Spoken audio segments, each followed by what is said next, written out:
¿Qué es la inmunización? Y la inmunización, ¿cuáles son los brazos de la inmunización?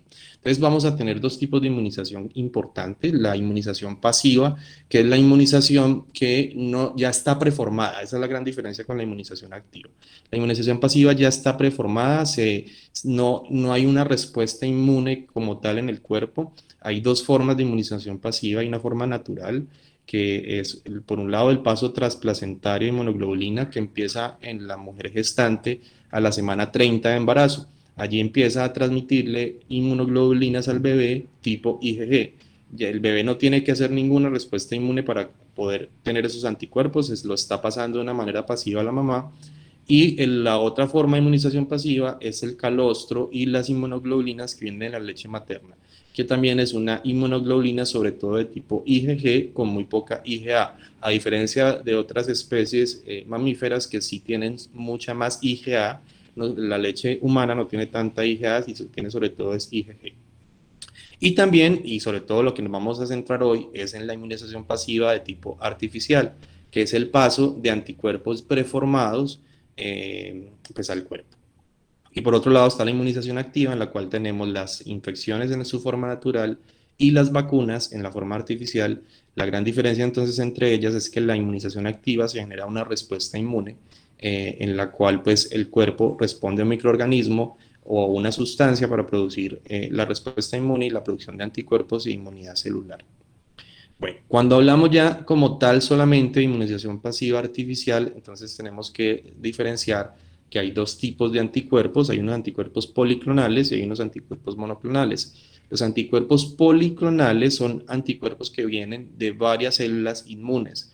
O sea, no solamente lo produce un solo linfocito, sino que hay muchos linfocitos produciendo diferentes anticuerpos. Esos anticuerpos policlonales a la vez se van a dividir en inmunoglobulina estándar, que es la que normalmente llamamos como inmunoglobulina endovenosa o gamma globulina, que es un conjunto de múltiples anticuerpos a diferentes agentes infecciosos. ¿Cómo lo obtenemos? Se obtiene de pool de donantes, así como hay personas que donan hemoderivados, hay personas que las empresas reclutan para extraer su plasma y del plasma extraer los anticuerpos, y eso es lo que nos están pues inyectando cuando nos aplican gamma globulina. Estas gamma globulinas vienen de muchos sitios, principalmente vienen de Europa, de la zona norte de Europa, pero en los últimos años hay empresas indias y chinas que también han llegado al mercado, y las que estamos usando actualmente, por ejemplo, la que más está en este momento en Colombia, es de origen indio. Entonces, pues ahí también hay cosas que decir. Por ejemplo, si la inmunoglobulina que nos aplican es sobre todo europea o de otros países nórdicos, ¿qué tan similar es la epidemiología infecciosa para ellos que nos sirva a nosotros? Porque son anticuerpos de agentes infecciosos que tienen ellos. Entonces, tal vez una inmunoglobulina proveniente de India o de China sea más similar a nuestro perfil epidemiológico. Inicialmente, esta inmunoglobulina estándar era de origen animal. Era lo que llamábamos como sueros heterólogos, que provenían generalmente del caballo, eran sueros equinos. Pero la gran problema de esta inmunoglobulina es que producían altas tasas de reacciones de hipersensibilidad, sobre todo de enfermedad del suero y de anafilaxia también, por lo cual ya está en completo desuso, ya no se está usando, y actualmente usamos es de origen humano. De las de origen humano usamos en dos formas, ya la intramuscular no se está usando, y lo que usamos principalmente es la inmunoglobulina endovenosa y la inmunoglobulina subcutánea. Esa es la estándar, pero también hay una que es hiperinmune. ¿Qué es la hiperinmune? Pues fuera de que a todo lo que extraemos de inmunoglobulinas, pues queremos específicamente los anticuerpos contra un agente infeccioso. Entonces lo que hacemos es seleccionar los anticuerpos contra tétano, por ejemplo, o contra difteria. Y entonces esta es una inmunoglobulina que es específica, es hiperinmune a un solo agente infeccioso. Y los otros anticuerpos, que ya no son policlonales, sino que son monoclonales, que provienen de una misma célula inmune, por lo general no están asociados a enfermedades infecciosas, sino que se usan en enfermedades inmunreumatológicas y oncológicas, que son los famosos biológicos. Ahí está el rituximab, el etanercept, y todos pues, los últimos medicamentos que han surgido en los últimos años. De esto no vamos a hablar hoy, de los anticuerpos monoclonales, vamos a hablar principalmente de los anticuerpos policlonales séricos. Bueno, hay que hablar también de cuáles entonces serían las indicaciones para inmunización pasiva, las vamos a ver más profundo a lo largo del taller, pero entonces hay tres grandes grupos de indicaciones para inmunizar. Uno es la sustitución. Hay personas que no tienen anticuerpos. ¿Por qué? Porque tienen una inmunodeficiencia, nacen sin la capacidad de producir anticuerpos. O porque tienen una enfermedad, por ejemplo, una leucemia que están con quimioterapia o un VIH que los inmunosuprime bastante y no producen suficientes anticuerpos. Entonces, estas personas necesitan sustituir los anticuerpos que no tienen y esa es una de las funciones, la sustitutiva. La segunda indicación es cuando tenemos un evento infeccioso y queremos tratar de evitar que nos dé la enfermedad cuando nos expusimos a ese agente. Es lo que llamamos profilaxis post-exposición y esta está principalmente dada en enfermedades infecciosas como varicela, como hepatitis B, como rabia, como tétanos. Y la tercera función e indicación es la función inmunomoduladora.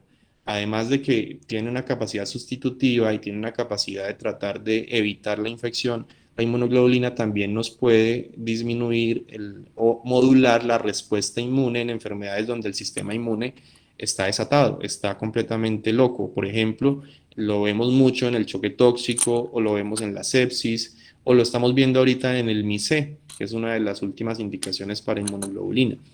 En esos escenarios, la inmunoglobulina logra controlar el sistema inmune, lo modula y por eso lo usamos también como inmunomodulador. Entonces, en las indicaciones sustitutivas, generalmente las estamos usando cuando el nivel de inmunoglobulina sérica está por debajo de 500. Ya dijimos que hay dos formas, venosa y subcutánea. En la profilaxis post-exposición hay todas estas contra hepatitis B, contra varicela, hepatitis A, rabia, sarampión. Y como inmunomoduladora la estamos usando en sepsis. Ahorita vamos a ver que en sepsis se utiliza específicamente un tipo de inmunoglobulina. Se está también en trombocitopenia inmune. eh, Está el shock tóxico, se usa en la enfermedad de Kawasaki y lo último es el MIC-C, que es la enfermedad, ya no estoy presentando, es que me sale que dejé de presentar. Hola, Doc. Sí, ¿podrías por favor presentar de nuevo tu pantalla? Y hay alguien que como que presentó, presentar ahora.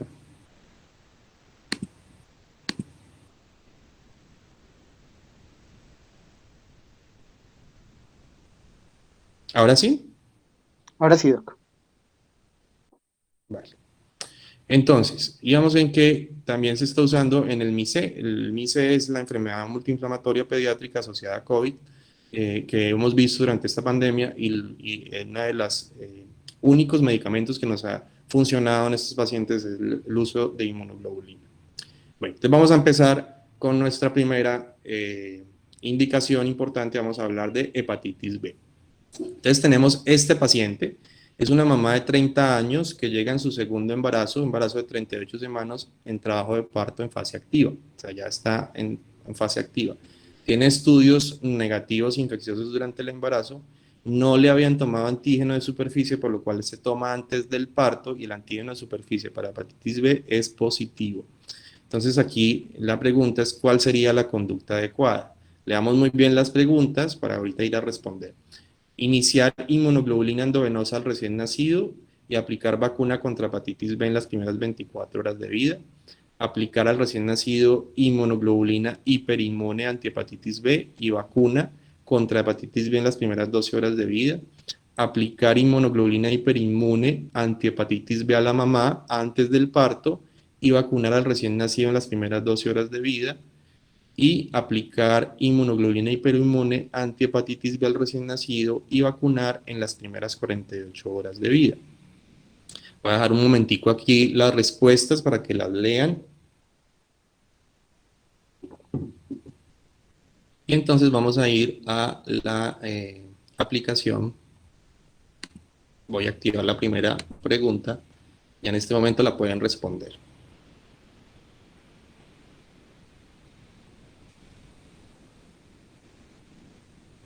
Hay solo 10 personas conectadas, no hay muchos realmente. Ahí se han ido conectando.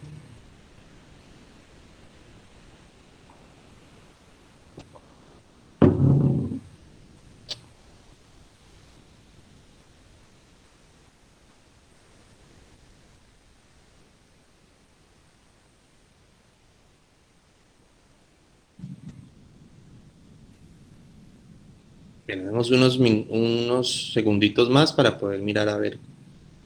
Los que no han votado, voten, porfa.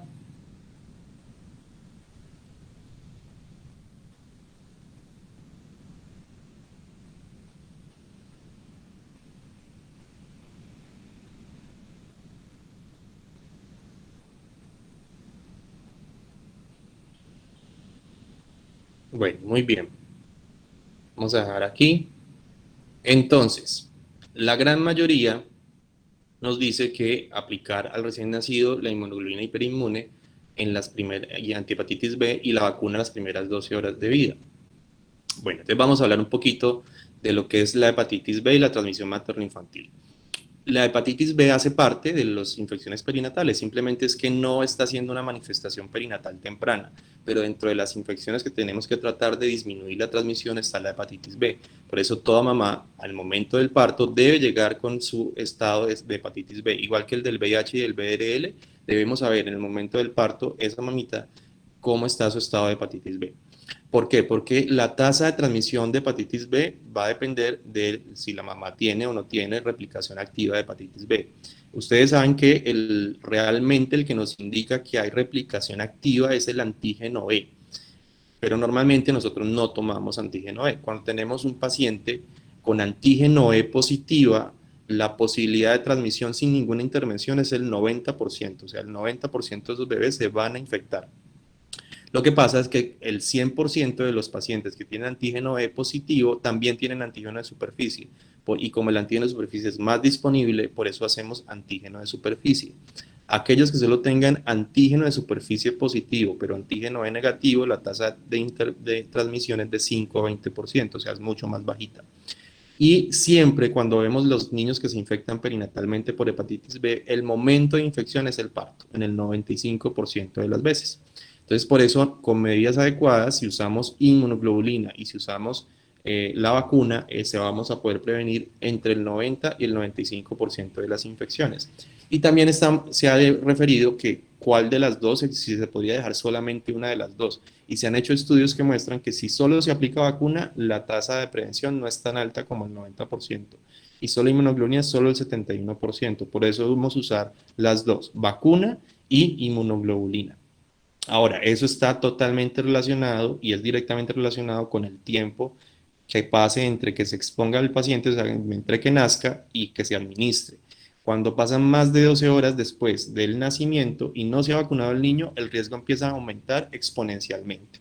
Entonces, por eso, en todo lugar donde atendamos parto, tenemos que tener la posibilidad de aplicar vacuna para hepatitis B las 24 horas del día. Porque, por ejemplo, nace un niño que nace a las 5:30 de la tarde y a la vacunadora se fue a las 5. Entonces viene mañana a las 8. Pasaron más de 12 horas, no se le pudo aplicar la hepatitis B y tal vez ese niño era un riesgo y se pudo haber infectado por no haberle aplicado en menos de 12 horas de la vacuna. Entonces, la recomendación siempre es vacunar para hepatitis B en las primeras 12 horas de vida. Entonces, todo recién nacido, hijo de madre con antígeno de superficie positiva y o antígeno E positivo para hepatitis B, debe recibir vacuna contra hepatitis B en las primeras 12 horas de vida, recibir inmunoglobulina antihepatitis B en las primeras 24 horas de vida, la dosis de 100 unidades. Hay que diferenciar porque la inmunoglobulina antihepatitis B se llama Hepatec, pero el problema, Hepatec es producida por Amarey, pero hay dificultades a veces en la disponibilidad de Hepatec, no en todas partes hay, a veces se acaba, pero cuando hay Hepatec se da una dosis de 0.1 a 0.2 mililitros por kilo en una tasa de infusión endovenosa de 0.1 kilo por hora. Más o menos se demora entre 2 a 3 horas la infusión del Hepatec. Siempre debemos aplicar el Hepatec en un sitio anatómico diferente a la vacuna, no apliquemos en el mismo bracito. De todas formas, aunque lo ideal es que el Hepatec lo apliquemos en las primeras 48 horas de vida, podemos esperar hasta 7 días. Se hacía, se pidió, pero no ha llegado, se está comprando. Todavía tenemos hasta los 7 días de vida para poder aplicar. Lo importante es que la vacuna sí la apliquemos en las primeras 12 horas de vida. Si no hay disponibilidad de Patex, también se recomienda usar inmunoglobulina, aunque esto sí no tiene una evidencia fuerte a su favor y podría tener algún problema con la auditoría médica. Ahora, el esquema vacunal hay que aplicárselo, continúa igual, 0, 2, o sea, al nacer, a los 2 meses, a los 4 y a los 6, pero en el menor de 2.000 gramos hay que aplicar una dosis adicional porque no sabemos qué tanta inmunogenicidad produce un bebé por debajo de 2.000 gramos. Entonces, cuando le aplicamos la vacuna en un prematurito, hay que aplicarle una dosis adicional al mes y hay que seguir el esquema normal de 2, 4 y 6 meses. Ahora, ¿cuándo se evalúa si este bebecito terminó siendo contagiado con hepatitis B? Se debe evaluar lejos del esquema de vacunación, porque ¿qué es la vacuna? La vacuna es antígeno de superficie de hepatitis B. Entonces, si yo le tomo un antígeno en sangre durante el periodo vacunal y entonces me puede salir positivo, pero lo que estoy detectando es el antígeno de la vacuna. Por eso debe ser lejos del esquema vacunal. Se dice que al menos 3 meses después de la última dosis, o sea, a los 9 meses de vida, voy a tomarle su primer antígeno de superficie para hepatitis B y los anticuerpos. Y ya aquí voy a definir si se infectó o no se infectó. O sea que hasta los 9 meses de vida, este bebé no voy a saber si lo que yo hice fue exitoso o no. Cuando tengamos los resultados a los 9 meses de vida, entonces vamos a diferenciar. Si tiene antígeno negativo, pero tiene anticuerpos positivos por encima de 10 microunidades por mililitro, que es el valor de protección, no requiere nada. Quiere decir que está protegido, su vacuna fue efectiva. Ahora, si es antígeno negativo, pero tiene menos de 10 microunidades por mililitro, entonces nos toca hacer un segundo esquema de revacunación con 3 dosis y recordar que hasta el 10% de la población nunca va a responder a hepatitis B. Entonces eso es algo que tenemos que tener en cuenta. Y si sale el antígeno positivo, pues quiere decir que el bebé desafortunadamente se infectó y pues debe ir a una valoración especializada. Bueno, entonces la respuesta en nuestro caso, muy bien, estaban todos muy acertados, era aplicar al recién nacido la inmunoglobulina hiperinmune y además la vacuna en las primeras 12 horas de vida. Bueno, pero ahora vamos a cambiar el escenario. Vamos a hablar de profilaxis post-exposición en hepatitis B. Entonces ingresa, este es un caso que desafortunadamente es común, ingresa una pacientica de 10 añitos que tiene datos de abuso sexual agudo por un familiar. Su esquema de vacunación es completo, dado el abuso, se le toman estudios con BRL no reactivo, anticuerpos contra hepatitis C negativos y ELISA para VIH negativo. Se le toma antígeno de superficie para hepatitis B negativo, lo que quiere decir es que no tiene hepatitis B hasta ese momento, y se le toman los anticuerpos contra antígeno de superficie y están en 6. Les dije que el valor de protección es mayor a 10, entonces no está protegida, es como si su vacuna nunca le hubiera funcionado. Entonces, ¿cuál sería su conducta? Requiere aplicación de inmunoglobulina antihepatitis B y reiniciar vacunación, requiere reiniciar esquema de vacunación, requiere vigilancia y toma de antígeno de superficie de hepatitis B en un mes, o requiere inicio de Varitec endovenoso. Vamos a la pregunta. Ya la pueden responder, ya está activada.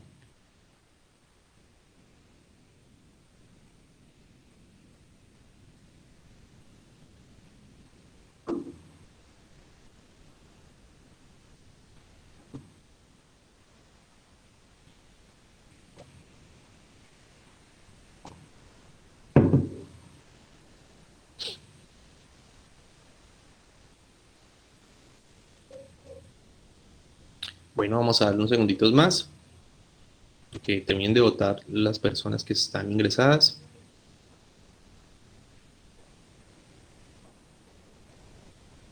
Bueno.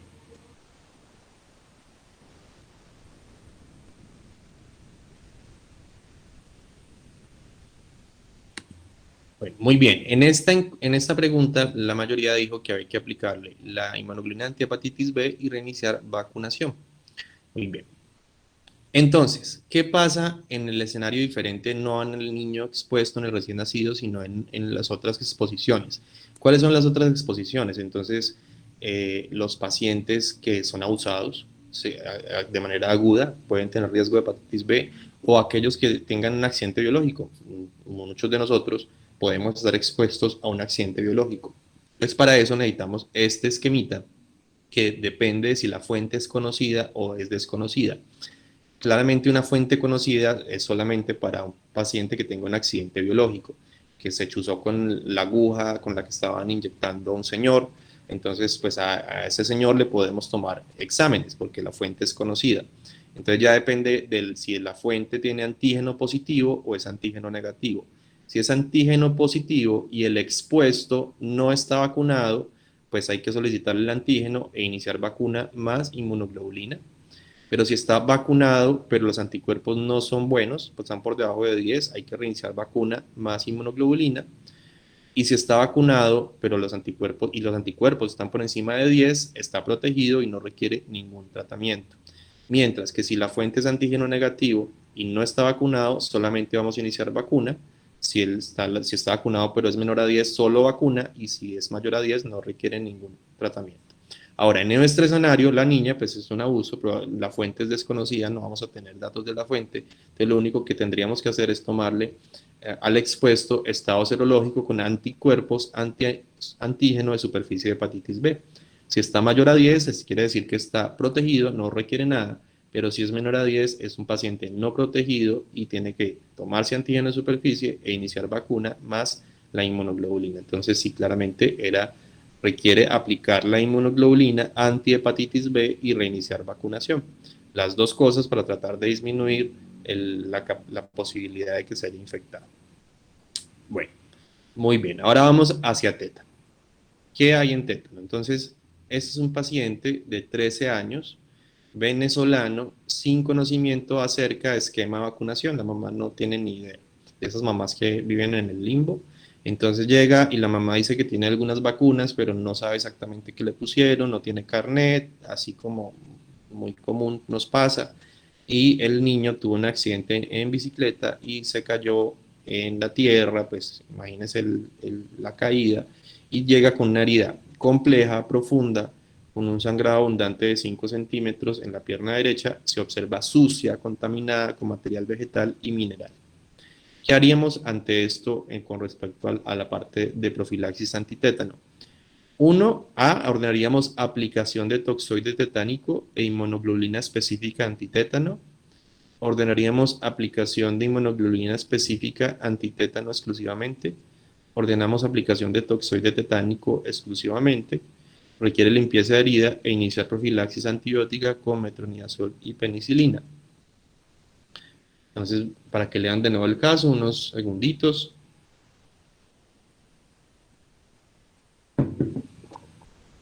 Y vamos a entonces activar la pregunta.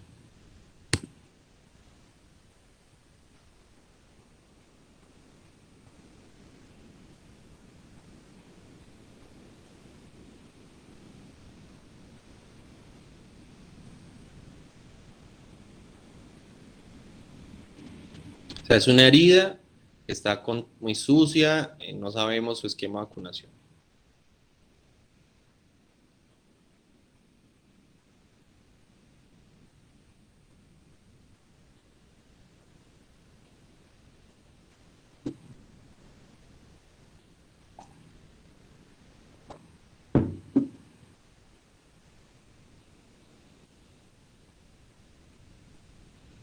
Bueno, vamos entonces a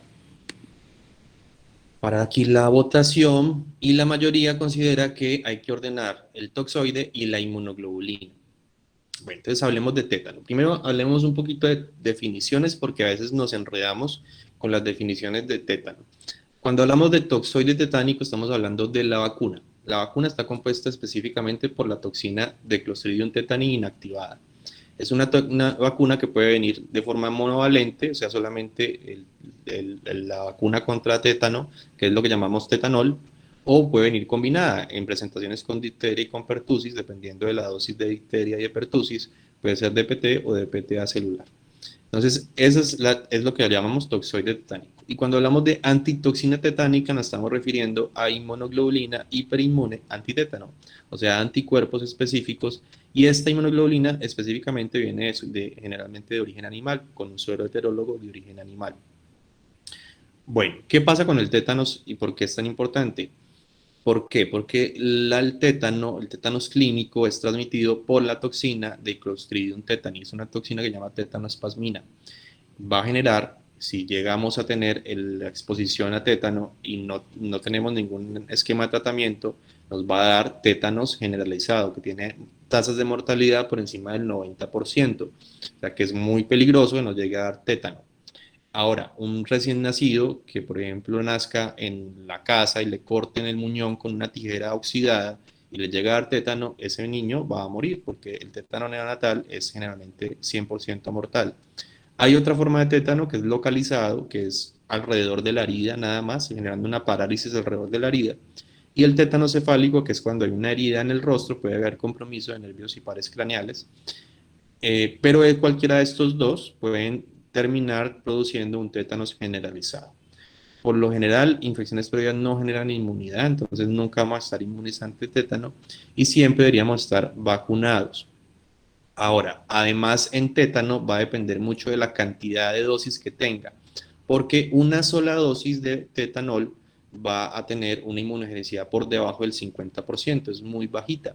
A medida que voy aumentando las dosis, va aumentando la inmunogenicidad y el tiempo de esa inmunogenicidad. Cuando tenemos 3 dosis, por lo menos, ya tenemos más del 90% de protección y al menos dura 5 años esos anticuerpos. Pero cuando tenemos 4 a 5 dosis, que sería el esquema PAI normal, que es 5 dosis, podemos extender la protección hasta 10 años.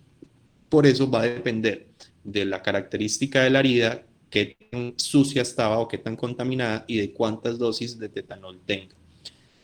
Y por eso aquí siempre le recalco que cuando nosotros tenemos adolescentes debemos recomendar siempre la aplicación de un booster, que se aplique una DPAT celular entre los 10 y los 15 años, porque eso nos va a ayudar a mejorar la inmunidad antitétano y además contra tosferina, que también es importante. Y cada 10 años deberíamos tener una dosis de DPTA celular. A pesar, pues además de que hay, ¿y por qué debemos aplicar también antitoxina? Porque a pesar de que tenemos esquemas de vacunación y que tenemos anticuerpos, hay hasta un 30% de personas que tienen anticuerpos que tienen niveles subprotectores de anticuerpos antitoxoide. Y a mayor edad, menor protección.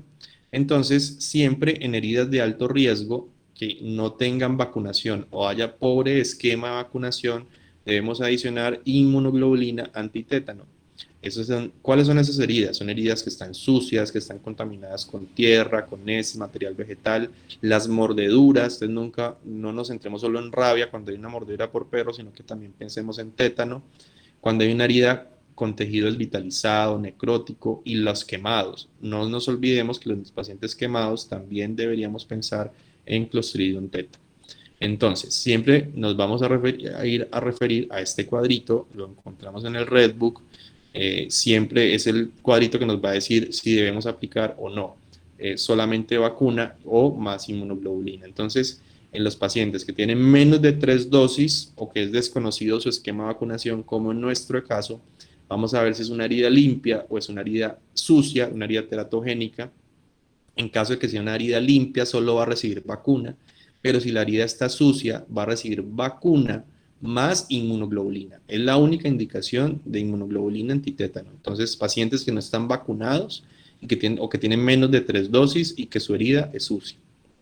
Ahora, si tiene entre 3 a 4 dosis y la herida es limpia, solo vamos a administrar la vacuna si la última dosis fue hace más de 10 años.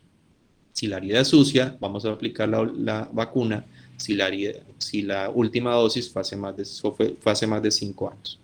Ahora, si es 5 más dosis, que es un niño normal, o sea, un niño que tiene todo su esquema de vacunación completo, entonces si la herida es limpia no aplicamos nada y si la herida es teratogénica, solo en caso de que la última dosis sea hace más de 10 años.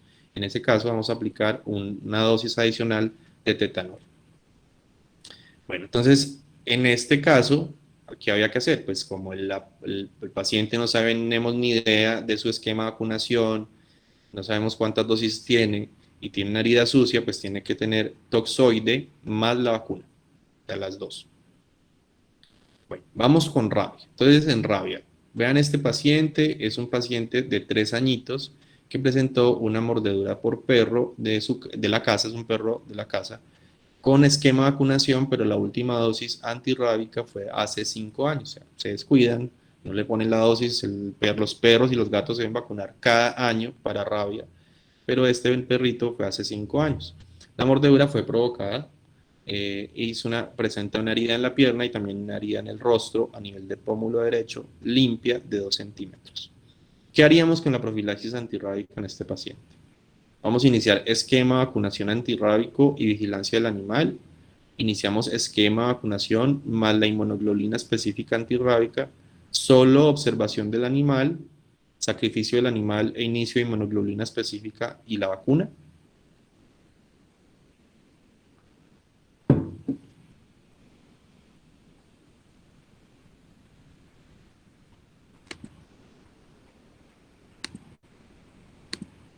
Ahí ya están activos para que puedan votar. Entonces recuerden, es una mordedura de un perro de la casa, fue una mordedura provocada, tiene una mordedura en la cara y en el pie, y en la pierna.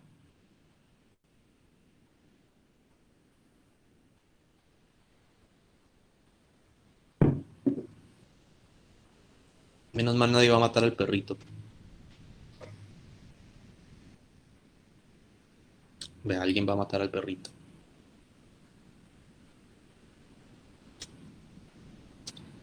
Bueno, muy bien.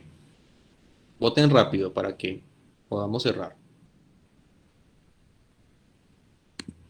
La gran mayoría dice que hay que ponerle solo vacuna y vigilarlo al perro. Muy bien, entonces vamos a hablar de rabia. Entonces, en rabia, recuerden que la rabia es un virus RNA, es un virus que produce la enfermedad de la rabia. Es una enfermedad que tanto en el animal como en el ser humano produce pues, generalmente la muerte. Hay casos anecdóticos de que han sobrevivido al virus de la rabia, pero pues bajo protocolos muy extremos para poder lograr que sobrevivan. Hay que tener en cuenta algo muy importante. La enfermedad en el animal no dura más de 30 días, o sea, el perro rábico no vive más de 30 días. Entonces, si dicen, llega un paciente con un cuadro sospechoso de rabia, que puede suceder y que tiene un antecedente que lo mordió un perro hace 4 meses, pues no es rabia, pues porque la enfermedad no dura tanto. Y que el perro sigue vivo por ahí, no, eso no es rabia porque el perro no dura tanto. Y siempre vamos a tener en cuenta que hay un reservorio natural y por eso siempre vamos a tener rabia animal. En Colombia no había rabia hasta hace 2 o 3 meses que hubo un caso de rabia por un gato en el Huila, de una muchacha que muere por rabia. Hace años no había casos de rabia en el país, pero siempre ha habido rabia animal. La rabia animal nunca va a desaparecer porque tenemos reservorios animales persistentes de rabia. La rabia es muy común en murciélagos, o sea que es un animal muy peligroso, sobre todo para las mordeduras, además que la mordedura del murciélago muchas veces pasa desapercibida. Entonces ha sucedido que, por ejemplo, hay un niño pequeño y hay un murciélago rondando en la habitación, amanece y se ve el murciélago y esos pacientes hay que considerarlos como exposición rábica, porque la mordedura puede ser completamente desapercibida. Los zorros, los primates, los tigrillos, todos ellos pueden tener, son reservorios de rabia y pueden transmitírselas a animales callejeros más domésticos como los perros y los gatos. Tengan en cuenta que hay animales no transmisores de rabia, entonces no vamos a esperar rabia en roedores. Lo mordió una rata, no producen rabia. Ninguno de los roedores, ardillas, conejillos de India, hámsters, conejos, liebres, no, ni siquiera las zarigüeyas, la famosa chucha, no producen rabia. Entonces los roedores pequeños no transmiten la enfermedad porque generalmente ellos tienen una temperatura más baja que otros animales de sangre caliente y otros mamíferos y por lo cual el virus no replica y además no tiene la capacidad de replicar en las glándulas salivares de estos animales. Entonces no van a producir y no tendríamos que generar ningún manejo ante estos animalitos. Eh, Ahora, otra cosa importante con la rabia es que pues hay que tener en cuenta que los más peligrosos y los factores que aumentan el riesgo, entonces, por ejemplo, enfrentarse a un animal silvestre. Entonces, cualquiera de estos animales silvestres también hay que evaluar el tipo de ataque. Entonces, si es no provocado, es mucho más probable que sea rabia. Uno está normal y llega un perro a morderte, pues es una manifestación clínica de la rabia animal, que es el perro que se torna agresivo. O lo que les decía, la presencia de un murciélago en la residencia y hay un niño cercano, eso se debe considerar como una posibilidad. El sitio de mordedura, porque tiene más facilidad que el virus entre al sistema nervioso central si la mordedura sucede en la cabeza o es una mucosa como la boca o en la conjuntiva, o los dedos de las manos y los pies, los deditos, no la mano, sino los dedos. Esos son sitios peligrosos. El estado de inmunización, entonces les decía, la vacuna que no se esté aplicando cada año, sino que tiene más de un año. Y la observación del animal, porque si el animal, aunque muerda y está sano, pero rápidamente empieza a desarrollar síntomas de rabia, ese animal pues sí hay que sacrificarlo y hay que hacer las medidas correspondientes a la persona que haya mordido. Entonces, ¿cuándo sí se debe usar la inmunoglobulina antirrábica o suero antirrábico? ¿Cuándo? Cuando el animal no aparece, o sea, no es observable o muere, no hay certeza de indicación del mismo y tiene una mordedura grave, que es una mordedura en cara, en cuello, en la punta de los dedos, de las manos o en las mucosas. O lo mismo, que no sea mordedura, sino una lamedura o rasguño en las mucosas. Eso también es importante. O una mordedura de un animal de que no es observable que en una persona inmunocomprometida. O cualquier mordedura por un animal silvestre. Esas son indicaciones, estas son las mismas indicaciones que llamamos como mordedura grave o exposición grave. Cuando vamos a ver las guías colombianas, pues las guías colombianas no son muy útiles, yo lo reconozco, las guías colombianas lo hacen perder a uno un poco. ¿Qué hay que hacer con el manejo de la mordedura? Entonces, fuera de que hay que mirar qué se le aplica a estas mordeduras, hay que limpiarlas inmediatamente con agua y jabón. Siempre recuerden el tétano, no se les vaya a olvidar. Esto siempre hay que ponerle antibiótico porque son heridas contaminadas. El gato es el que más tiene posibilidad de infección, luego el ser humano y luego el perro, pero son heridas contaminadas y hay que iniciar el profilaxis antibiótica. En lo posible hay que intentar evitar suturar la herida, a no ser de que haya un problema estético o reconstructivo, pues en ese caso sí, pues para evitar las secuelas estéticas es mejor suturarla, pero también se puede limpiar y hacer una sutura diferida posterior. Y lo que último es iniciar la profilaxis post-exposición, que debe ser en las primeras 24 horas, pues en lo posible. ¿Cómo se inicia esa profilaxis? Entonces, lo que les decía, uno se va a la guía colombiana y la guía pues, no nos ayuda mucho realmente a entender. Entonces, se desarrolló este algoritmo, es el algoritmo de exposición rábico. Entonces, lo primero que nos preguntamos es si el animal está vacunado. Si el animal está vacunado y fue la vacunación menor a un año, pues no hacemos nada, hasta ahí llega el algoritmo, porque lo único que hay que hacer es vigilar el animal. Si el animal está vacunado y así me haya mordido, pues el riesgo de que me dé rabia es muy bajo. Ahora, el animal no está vacunado o se me olvidó vacunarlo o bueno, lo que sea. Entonces lo siguiente que nos preguntamos es si el animal es observable y sano. Si el animal es observable y sano, se hace un perrito de la casa o el perrito del vecino o el gatico del vecino, entonces vamos a corresponder a preguntarnos si es una exposición grave. ¿Qué es una exposición grave? Todo lo que les dije ahorita, el arañazo, mordedura en piel o lamedura de mucosas de un animal silvestre, un animal que presente signos de rabia, un animal que presente una mordedura no provocada o una lesión en cualquiera de estas zonas. Si la exposición es grave, vamos a aplicar vacuna y si la exposición no fue grave, solo sería vigilar el animal. Ahora, si el animal no es observable y sano, es un perro callejero o es un gatico que no sabemos muy bien su ubicación, o lo mataron porque puede suceder, o lo echaron de la casa. Por eso les debo decir, no saquen el animalito, al animalito hay que observarlo, porque hay que mirar cómo se comportan los próximos días. Si el animal no es observable y es una exposición grave, en ese caso sí tenemos que aplicar vacuna más inmunoglobulina. Ahí sí el riesgo es mucho más alto. Y si la exposición no fue grave, sea fue una mordedura, por ejemplo, en el antebrazo de un perrito callejero que no lo voy a poder observar y no estaba enfermo, pues entonces solamente vamos a necesitar vacuna. Cuando aplicamos vacuna, el esquema que utilizábamos antes eran 5 dosis, 0, 3, 7, 14 y 28, pero hemos disminuido ya actualmente, solo tenemos 4 dosis, que es 0, 3, 7 y 14.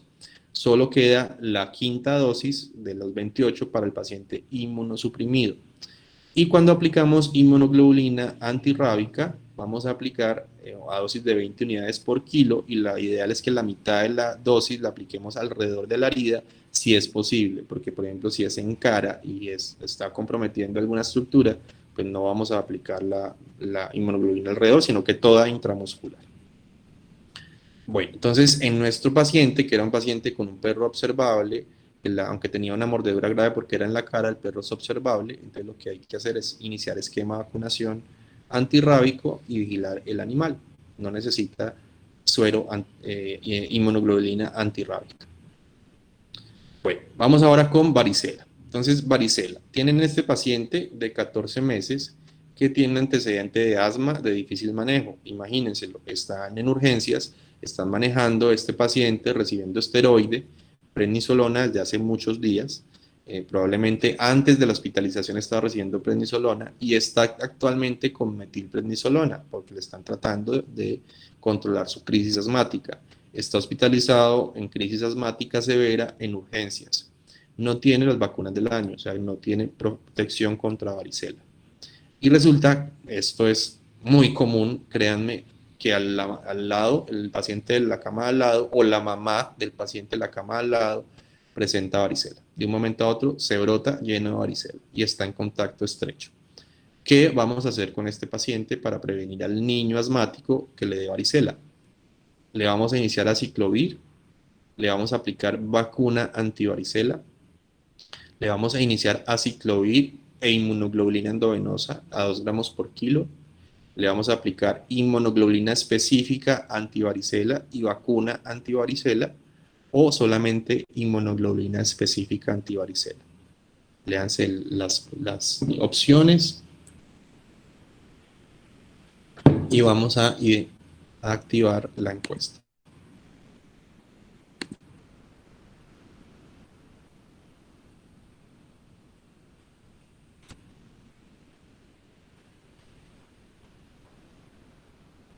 Que recuerden, es un niño asmático recibiendo esteroide, no está vacunado, tiene más de un añito y al lado de ese niño empezó un paciente con varicela.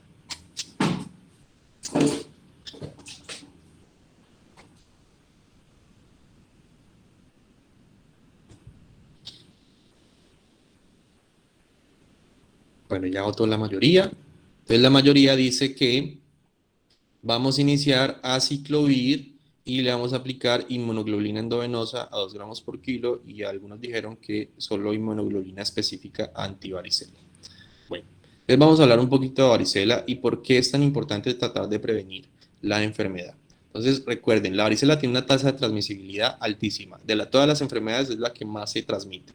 ¿Por qué se transmite? Además se transmite por vía aérea. Quiere decir que por gotitas que quedan suspendidas en el aire, quedan en aerosoles y pueden viajar largas distancias. Entonces una persona que está mucho más lejos de 2 metros, como en el COVID, se puede infectar.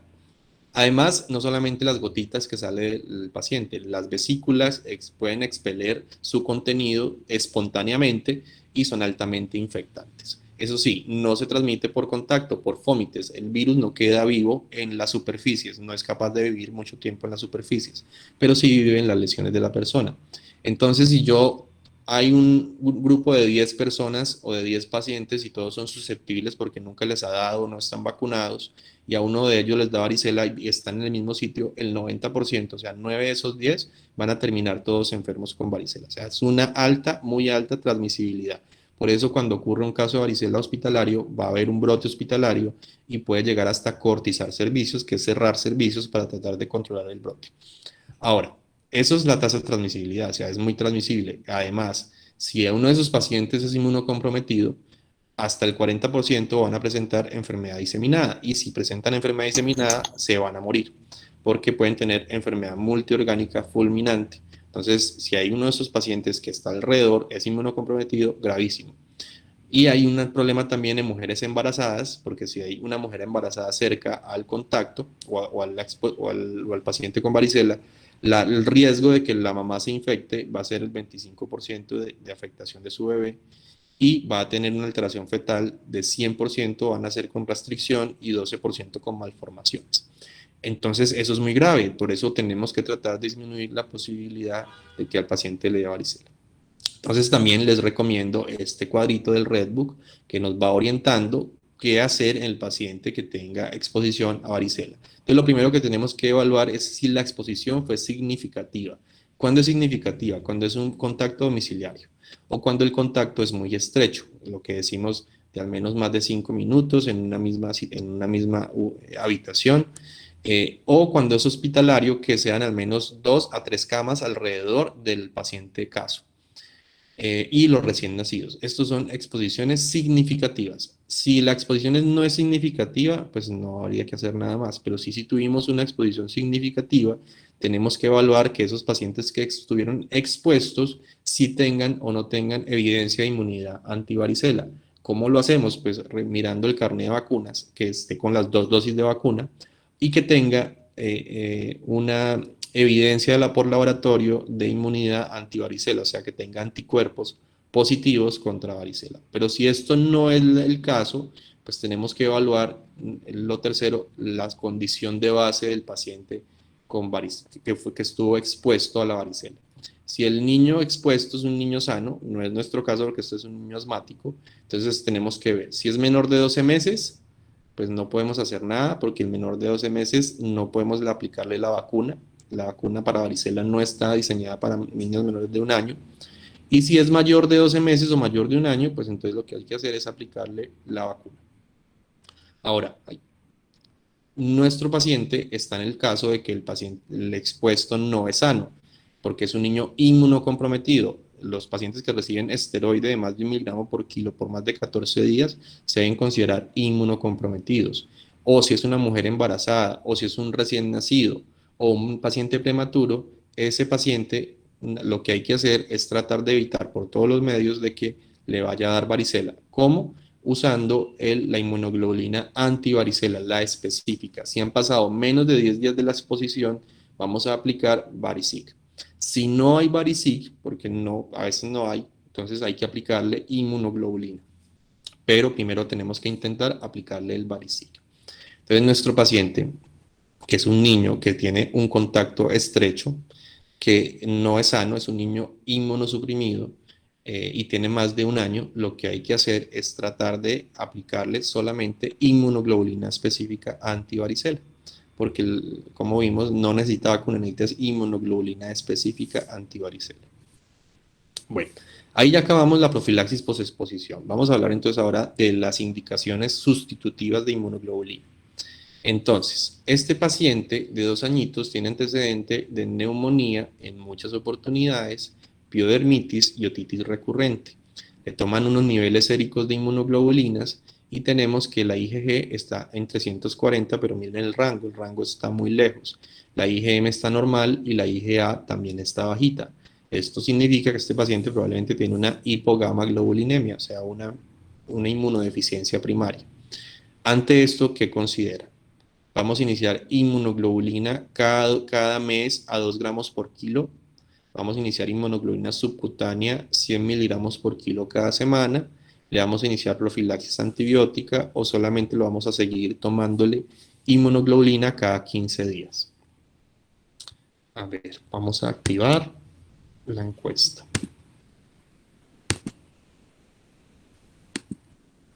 No cierro.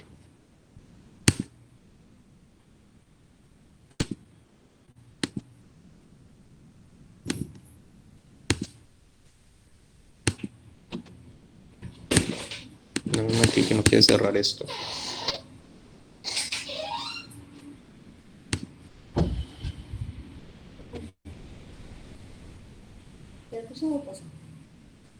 Vamos a mirar acá, a ver si podemos cerrar esto, ya cerró, y activar aquí. Ya aquí pueden votar.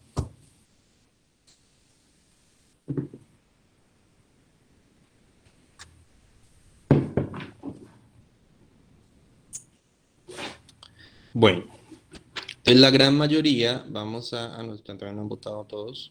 Voten, voten.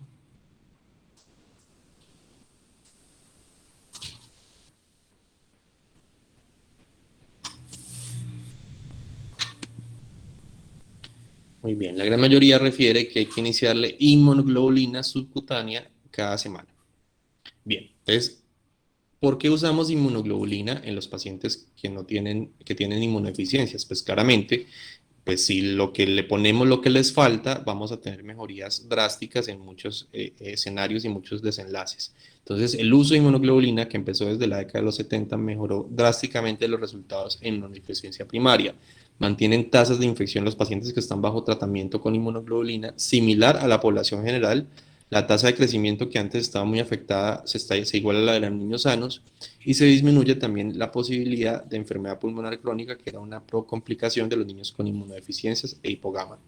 Ahora, inicialmente era solo inmunoglobulina endovenosa, pero actualmente ya tenemos inmunoglobulina subcutánea, que mejoró porque disminuyó la estadía en centros hospitalarios, porque para aplicarse la inmunoglobulina endovenosa tenían que hospitalizarse cada mes, estar un día hospitalizados para aplicarle la inmunoglobulina. Ahora ya se puede aplicar en casa y además hay presentaciones en desarrollo para aplicación mensual. ¿Qué indicaciones tienen el uso de inmunoglobulina en sustitución? Entonces se usa para inmunodeficiencias primarias que tengan defectos en la producción de anticuerpos. Eso es agamaglobulinemia, hipogamas, ya sea déficit selectivo de IgA, hipogamas de IgG, o síndrome de hiper-IgM o hiper-IgE, se han usado también. Se han usado en inmunodeficiencias primarias donde el problema no está en la cantidad de anticuerpos, sino en la calidad de anticuerpos, o sea, que tengan defectos cualitativos de anticuerpos, y también se usan en inmunodeficiencia secundaria, por ejemplo, los pacientes post-trasplante de progenitores hematopoyéticos, los pacientes post-quimioterapia, sobre todo cuando hay neoplasias hematológicas y rescates, y los pacientes en SIDA que tienen hipogamas severas. Esos pacientes se les puede usar inmunoglobulina. La idea de usar la forma de administrar la inmunoglobulina es que tengamos niveles de inmunoglobulina sérica siempre por encima de 500 miligramos por decilitro. Pero lo ideal realmente es que esté por encima de 700, porque entre 500 y 700 se ha visto que puede haber riesgo de que sí tengan de todas formas enfermedad pulmonar crónica en el tiempo. ¿Cómo logramos estos niveles? Pues se logran usando una dosis de inmunoglobulina de 400 miligramos por kilo cada 3 a 4 semanas, pero a este hay que hospitalizarlo, o utilizamos inmunoglobulina subcutánea, 100 miligramos por kilo subcutánea cada semana, que es lo ideal. Ese es nuestro objetivo ideal en el tratamiento de hipogama. Entonces, en el paciente que tiene claramente una hipogama, pues lo ideal es usar inmunoglobulina subcutánea a 100 miligramos por kilo cada semana. Bueno, vamos en choque tóxico. Entonces, en choque tóxico tenemos este paciente de 10 añitos hospitalizado en la UCI en contexto de un cuadro de choque, fiebre, alteración hepática, renal, coagulopatía, eritema generalizado, alteración del estado de conciencia, absceso en piel y tejidos blandos. Se cultiva el absceso de piel y tejidos blandos, un estafilo, pero los hemocultivos son negativos. ¿Por qué usamos inmunoglobulina en este contexto? Está justificada para inmunomodular la sepsis y ayudar a aclarar la bacteremia. Se usa para neutralizar las toxinas circulantes. Se usa la inmunoglobulina específica anti-Staphylococcus aureus para controlar el cuadro. Se justifica por la posibilidad de inmunodeficiencia asociada. Entonces, ¿qué considero?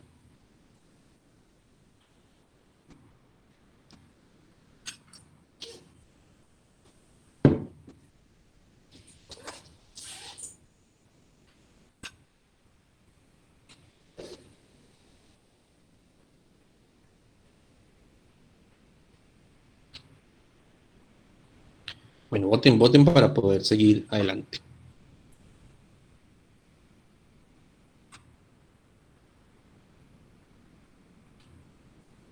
Ya votó la mayoría. Entonces, la mayoría dice que el uso de la inmunoglobulina es para tratar de controlar las toxinas circulantes. ¿Qué pasó acá?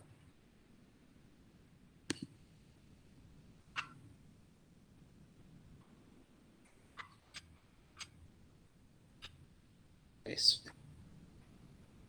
Bueno, muy bien. Entonces, ¿qué es lo que pasa en el choque tóxico? El problema del choque tóxico es que hay producción de toxinas y endotoxinas. Hay dos bacterias que producen choque tóxico, es que el Streptococcus, el grupo A, el Piógenes y también el Staphylococcus aureus. Estas toxinas lo que hacen es comportarse como superantígenos, van a ir al sistema inmune y lo van a hiperestimular sin pasar por la normal presentación de antígeno. Lo que van a hacer es un bypass pasándose esa presentación de antígeno y estimulando finalmente el linfocito T y el linfocito B para producir una respuesta inmune exagerada y deleteria que finalmente lo que va a llevar es un compromiso sistémico.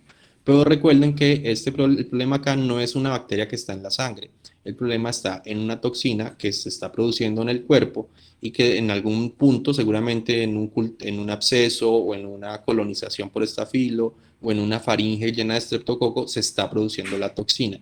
Entonces el inóculo infeccioso está en el tejido, pero está produciendo una toxina que está llevando al paciente a la muerte. Hay diferentes criterios, no los voy a decir cada uno.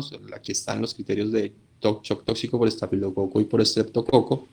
Pero entonces en el manejo del shock tóxico siempre debemos tener en cuenta el manejo agresivo de líquidos, hay que reanimarlos con cristaloides porque están choqueados, hay que debridar el tejido infectado porque es el sitio donde se está la infección y pues finalmente es donde se está produciendo la toxina. Hay que poner un esquema antibiótico adecuado, sobre todo para que cubra tanto SAMS como SARP, y debe siempre tener dentro del manejo del choque tóxico el uso de clindamicina. La clindamicina tiene un efecto antitoxina. Eh, Además, el uso de vasopresores porque probablemente los pacientes están en choque persistente refractario a fluidos. Y dentro del manejo del choque tóxico vamos a utilizar inmunoglobulina con la idea de neutralizar la toxina que está circulando. Ahora, hay que siempre decir, la evidencia es escasa, hay sobre todo estudios observacionales que muestran que hay beneficio en el uso de inmunoglobulina y ensayos clínicos solo hay unos pequeños con pacientes, muy poquitos pacientes, pero que sí han mostrado menor mortalidad si usamos inmunoglobulina en el manejo del choque tóxico. Entonces, nuestro paciente, si lo vamos a usar, es porque queremos neutralizar las toxinas circulantes. Vamos ahora con la enfermedad de Kawasaki, vamos a ser un poquito más rápidos para poder terminar. Este paciente es un paciente que viene con un cuadro de 6 días de fiebre, tiene 4 añitos, viene con, fuera de la fiebre, irritabilidad, dolor abdominal, tiene este cuadro de hiperemia conjuntival, los labios con keilitis, la descamación en las manos, el brote y rasgo maculopapular polimorfo y los cambios en las manitos.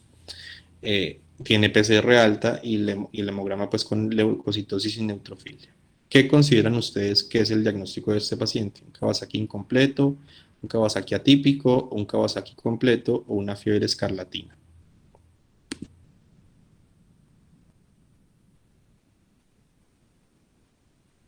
Y vamos en acá.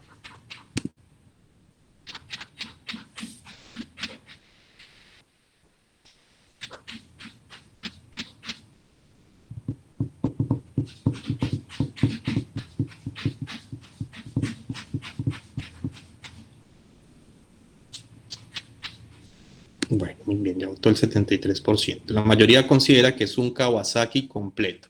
Entonces recordemos, la Kawasaki es una enfermedad que fue descrita en Japón hacia la década de los 60 más o menos. Es una enfermedad de niños pequeños, afecta al 80% es menores de 5 años, pero eso no quiere decir que no den cualquier edad, se puede dar hasta en la edad adulta y hay que tenerlo en cuenta. Es hoy en día la causa más común de cardiopatía adquirida, fue después de la fiebre, ya la fiebre reumática no es la primera, sino el Kawasaki. Y lo más importante es que si no hacemos nada a ese paciente con Kawasaki, el 25%, o sea, uno de 4, va a terminar teniendo una anomalía coronaria. Eh, Cada vez lo identificamos más, probablemente porque estamos más conscientes de él, porque claramente muchos adultos jóvenes con problemas coronarios, cuando se va a evaluar, probablemente esos problemas coronarios fueron una enfermedad de Kawasaki en la infancia que no se detectó. ¿Qué es lo que pasa en la enfermedad de Kawasaki? Ya sabemos que hay una base genética. ¿Por qué lo sabemos? Porque hay ciertas razas con mayor severidad. Los pacientes asiáticos son muy afectados. El 3% de los niños de Japón a los 5 años ha tenido enfermedad de Kawasaki. Eso les da unas tasas de incidencia altísimas de 215 casos por 100.000 niños menores de 5 años.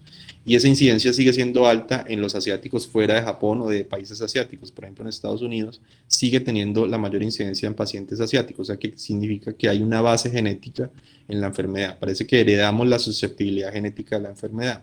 Y sabemos que hay un proceso infeccioso que desencadena la enfermedad. ¿Por qué creemos que es infeccioso? Primero porque hay una existencia de la enfermedad en pacientes menores de 3 meses.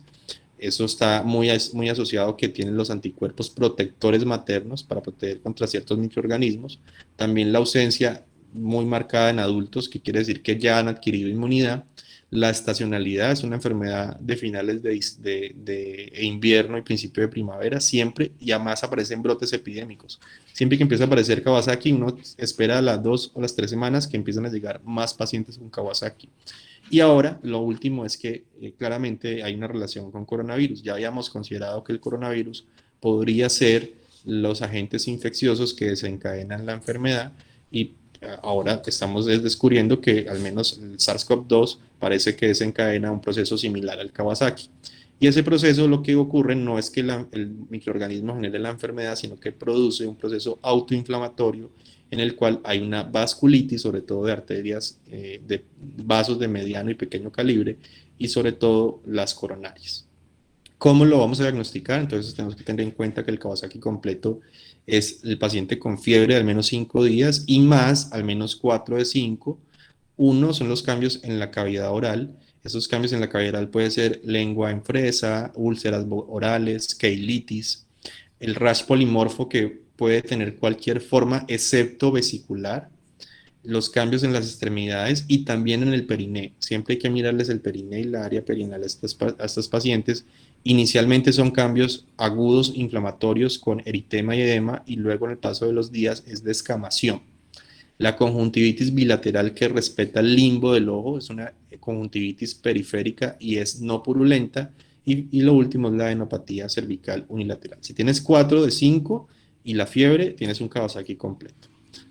Tengan en cuenta también estas alteraciones, los cambios inflamatorios a nivel perineal, esta es una periuretritis también que es asociada a Kawasaki, y hay otras alteraciones, sobre todo que no están dentro de los criterios, pero hay que tenerlas en cuenta, la miocarditis, la pericarditis, la irritabilidad extrema. Estos niños parecen que todo les doliera.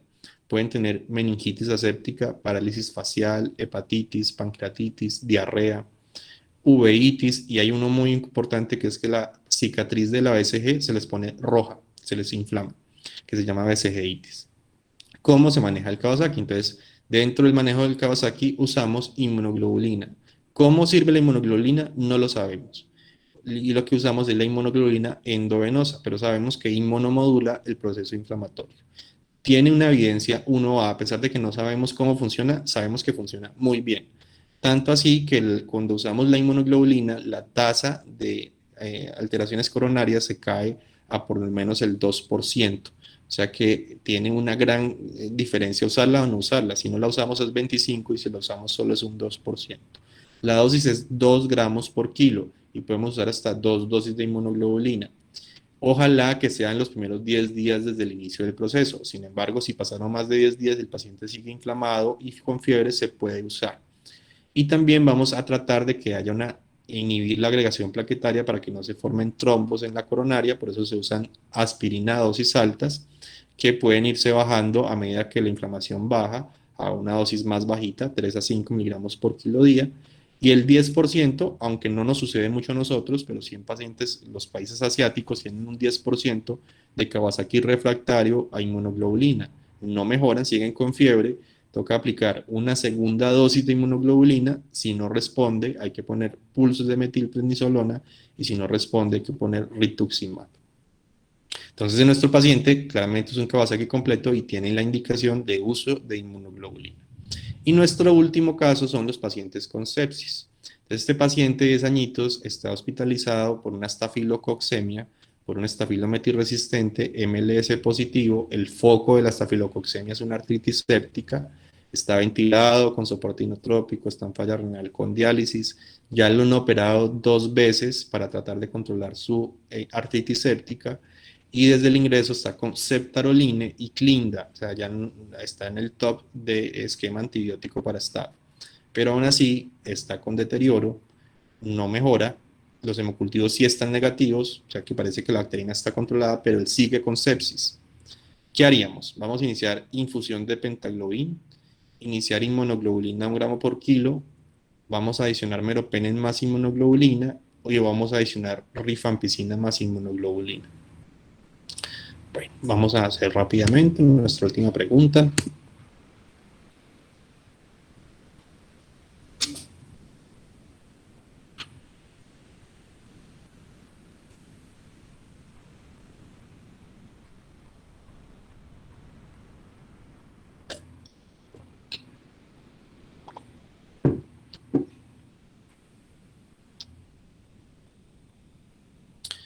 Bueno, vamos a votar rápido para poder seguir. Solo han votado muy poquitos, 40%.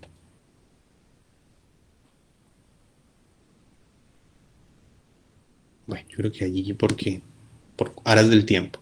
La mayoría nos dice que vamos a iniciar inmunoglobulina endovenosa a 1 gramo por kilo. Bueno, ¿qué es lo que pasa? En la sepsis, cuando el paciente no está respondiendo y la causa de la no respuesta no es que la infección no está controlándose, como en este paciente ya lo operaron 2 veces, los cultivos van negativos, quiere decir que se está controlando la infección, pero cuando empieza una cascada de sepsis, a veces es difícil parar esa respuesta inmune solo a punta de antibiótico. Entonces, desde allí parte el principio de que intentemos usar inmunomoduladores en sepsis para poder controlar esa respuesta inmune que no nos está dejando mejorar el paciente. Entonces, por eso se usa inmunoglobulina en sepsis. ¿Por qué? Porque ya sabemos que la inmunoglobulina es inmunomoduladora, pero lo ideal es que usemos inmunoglobulina enriquecida con IgM. Es una inmunoglobulina diferente, no es la inmunoglobulina endovenosa normal, porque la inmunoglobulina endovenosa estándar es principalmente IgG y tiene unas trazas de menos del 0.5% de IgM. Y se ha visto que lo que puede llegar a modular en sepsis en mayor o mejor ese control de la sepsis es la IgM. Por eso lo ideal es que tratemos de utilizar inmunoglobulina enriquecida con IgM. Esto es lo que llamamos pentaglobina. De esa pentaglobina, de por ejemplo de 50 miligramos, ella tiene 38 miligramos de IgG y ahí tiene 6 miligramos de IgM. Es poquito, pero eso es como 100 veces lo que tiene la inmunoglobulina endovenosa. Ahora, también tiene IgA, 6 miligramos. Por como tiene IgA, siempre tenemos que medir antes de usar pentaglobin y monoglobulinas séricas, porque si el paciente da la casualidad que tiene un déficit selectivo de IgA, quiere decir que nunca ha conocido la IgA. Si le ponemos IgA, puede hacer una reacción de hipersensibilidad tipo anafilaxia. Ahora, esta inmunoglobulina enriquecida con IgM, hay que reconocerlo, la evidencia es pobre, se basa principalmente en estudios observacionales, pero aún así, solo estudios observacionales, su evidencia es mejor que solo inmunoglobulina endovenosa. Entonces, la ideal en sepsis es usar pentaglobin. ¿Cuál sería la indicación? No vamos a usar a todo paciente en sepsis pentaglobin, es carísima. Una infusión de pentaglobin puede valer entre 14 a 20 millones de pesos. Entonces, ¿cuándo vamos a usar inmunoglobulina pentaglobin? En paciente que está en sepsis y que en las primeras 24 o 48 horas de un manejo antibiótico adecuado se controló el inóculo infeccioso, todavía tenga una evolución inadecuada, como una terapia de salvamento. O el paciente que tenga una inmunodeficiencia primaria, tipo humoral o secundaria, o sea, un niño con hipogama, que llega en sepsis. Ese paciente también hay que usar inmunoglobulina. Como las dosis, el pentaglobin se hace en infusión, es una infusión que se prepara para 3 días. Y la inmunoglobulina, cuando pues, no hay pentaglobin y nos toca usar inmunoglobulina, pues usamos entre 1 a 2 gramos por kilo y se puede repetir hasta 3 dosis. Entonces, la respuesta allí era, bueno, coloqué la respuesta. La respuesta allí era usar pentaglobin, porque es lo ideal para pacientes en sepsis. Bueno, esto era pues como la charla, nos extendimos un poquitico, tal vez por las preguntas, ir a la pregunta, pero pues si tienen alguna pregunta, lo podemos responder y les dejo también el correo por si necesitan alguna referencia o alguna información o artículo, pues para que me escriban y yo se los hago llegar. Doctor, muchísimas gracias por la conferencia del día de hoy, bastante completa y bastante adecuada para todas estas enfermedades. Por el momento en los comentarios no hay ninguna pregunta, pero pues, en caso de que tengan alguna, pues son bienvenidos a hacerla en los comentarios. Aquí ya hay una, que es ¿por qué no se recomienda suturar en herida por mordedura? Por las dos razones. Una, porque si hay tejido desvitalizado, este tejido es foco para el Clostridium. Entonces, cerrar la herida va a facilitar que se reproduzca el Clostridium y produzca más toxina. Y lo mismo pasa con la infección.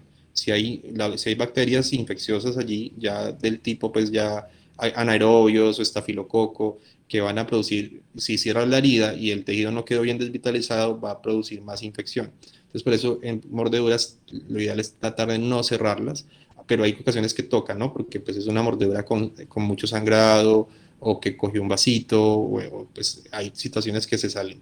A veces lo ideal es que se tienen que cerrar, pero se pueden cerrar diferidas también. Después de limpiarlas, de haber iniciado antibiótico, se cierran diferidas.